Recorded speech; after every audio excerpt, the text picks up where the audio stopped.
тут трэба зразумець, што мы маем на ўвазе пад прэс-хатай. То бок, калі казаць такую прэс-хату, як яны былі ў 80-е, 90-е годы, што цябе проста закідваюць і там з цябе бесперапынна здзекваюцца, збіваюць, катуюць, гвалцяць. У такіх прэс-хатах я не быў. Зараз робіцца па-іншаму. Аператыўнікі, пераважнай большасці выпадкаў па-іншаму.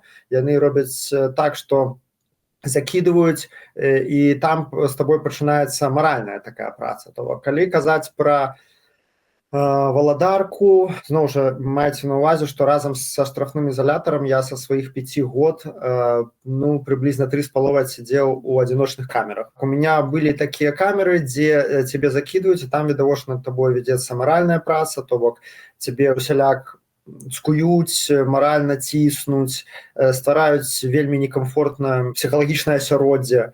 Вось такіх камерах я быў. Акрамя таго, ёсць такія камеры, дзе проста яны закідваюць такога кшталту людзей, як там Павел Цыняўскі, псіхапатаў, маньякаў, для таго, каб в прынцыпе нават проста знаходзіцца побач з імі, табе супер некамфортна, гэта вялізны удар па псіхіцы. Вось, а такое казаць, што прям мяне ў камеры некалькі чалавек метанакіравана збівалі, не, такого у мяне не было, але я ведаю, што такія прэцэдэнты з іншымі здараліся.